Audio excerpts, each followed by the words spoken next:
You guys, so let's have a conversation about the AI bubble. So I've been getting a few articles sent about, are we in an AI bubble? Now, I've been talking a lot about quantum computing. We've been seeing a lot about partnerships and mergers pertaining to AI, whether it's been NVIDIA, Oracle, OpenAI, AMD, and this massive, massive investment and pouring into the AI space. Now, a lot of Wall Street is finally, I won't say finally, but they're starting to sound the alarm on AI because of how much is being invested into the space. And as usual, when this massive, massive excitement about something starts to take place, you start noticing, heavy, heavy partnerships and investment from some of the top companies in the world that starts to push their money into that particular thing. And that particular thing now is AI, where you got Facebook or Meta looking to build an AI data center the size of Manhattan. You have Oracle and OpenAI and some other investors with their $500 billion Stargate project, and they're building 5 AI data centers to facilitate that. We're seeing this massive partnership with OpenAI and AMD, which is a multi-billion dollar partnership that is going to be to facilitate more usage of AI. It's been a crazy, crazy, crazy ride with it. And trillions of dollars are expected to even be invested into AI over the next, 5 to 10 years, if not more. And so the more we begin to see it being something being pumped into a particular space or sector, Wall Street starts to get nervous and say, okay, are we facing another dot-com bubble? That was a 5-year long bubble. We had the housing crisis bubble. That was 5 years also. The 2008 housing crash. And if you really think about it, the roaring 20s that led to the Great Depression, 1929, if you kind of look at it, that was also kind of a bubble. And it's potentially happening again. So when people get scared, instead of panicking so early on, because what happens is we get that super excitement.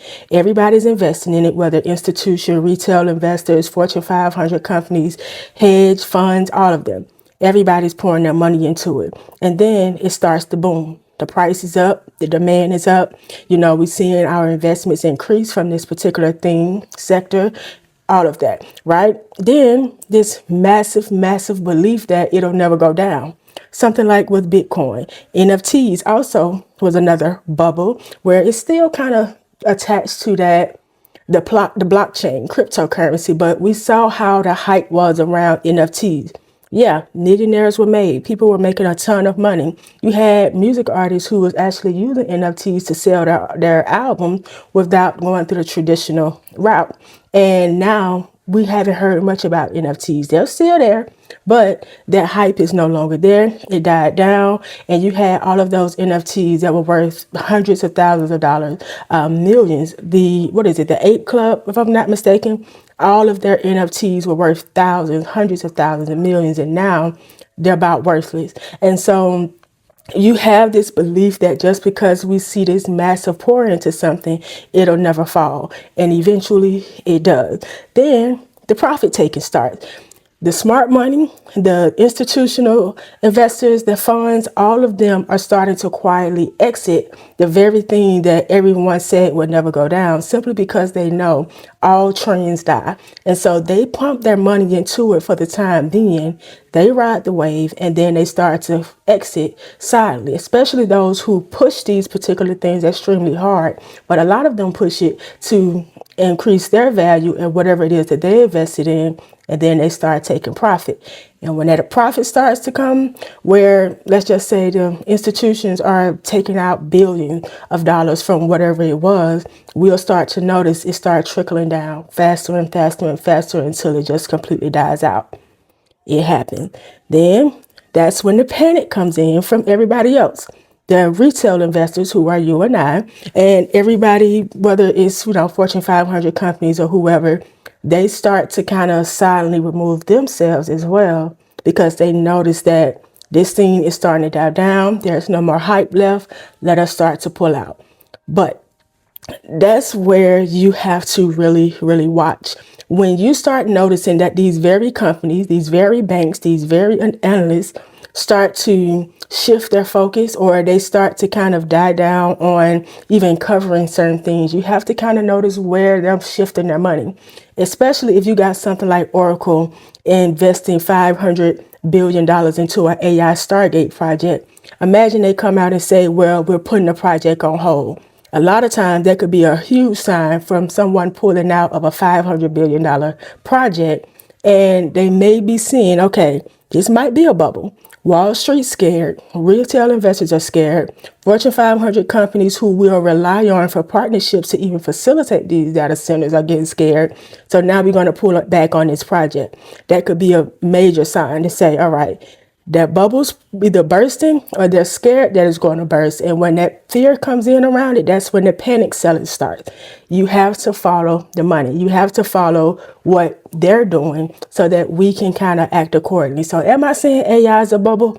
Not exactly, but trends die, and we've seen it over and over and over again. If you look at the history of the real estate, the housing crash back in 2008, you look at the dot-com bubble, you look at the NFT bubble, you look at even the 1929 market crash, you look at all of these things, and they all kind of have these exact same patterns that could actually lead to a bubble. Now, I think that there's an unnecessary, I guess I would say dependency on AI, where companies are literally pushing out their manual labor workers and they're bringing in AI.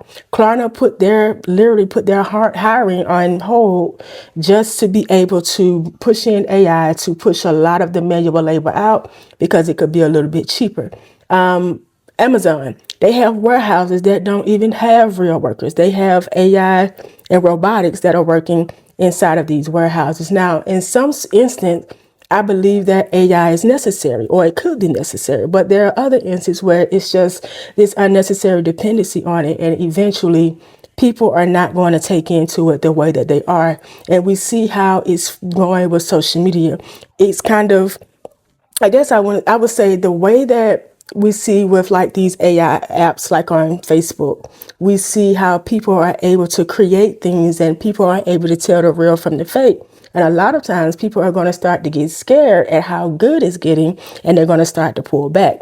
And there's a high chance that it will then begin to become, this foreign thing that nobody wants to have anything to do with.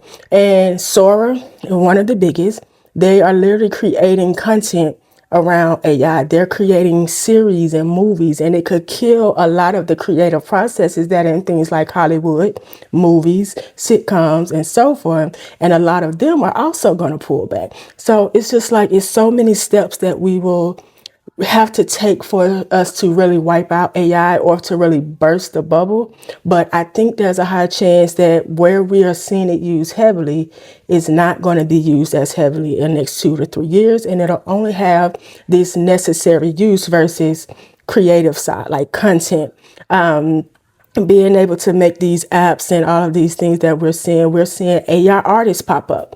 I can't think of her name, but the AI artist who just signed a multi-million-dollar record deal, stuff like that. And I think that type of stuff will eventually die down, but we just have to see. Okay. And the biggest thing that we're going to have to do is follow where the big money is going. When they stop talking about it, when they stop investing in it, when they start trying to shift our focus from it, a lot of time, either they are or they already have. And now they don't really care about this thing coming down because they've already pulled their money.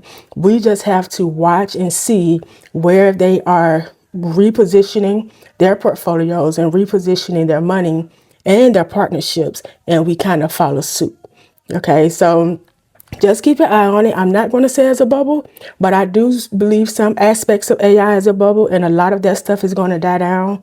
But the overall thing is that it's useful and it's necessary in some spaces for automations, speeding up labor process and all of that. But some of that stuff is unnecessary. All right. And to kind of close this out, if AI does begin to really trickle down, we will have some effect from that, like quantum computing, something I talk about a lot, data centers and semiconductors, whether it's NVIDIA, AMD, Broadcom, which is AVGO, Intel. Some of them may also begin to see the effects from the AI bubble bursting. All right. And so data centers, not data center, powering companies who power data centers will also begin to see it come down. So keep your eyes on all of that as we really see how this thing is going to play out over the next 2, 3, maybe even the next 5 years. It just all depends. All right. So keep all of that on your radar. Keep that news on your radar. I just shared something in my Skool community where it says absolutely a market bubble. Wall Street sounds the alarm on AI driven boom as investors go all in. And look, they are going all in. They did the same thing in 2008, same thing back in '05. It happens. It happens. You just have to follow along as it goes. All right. So with that, I will see you guys in the next one.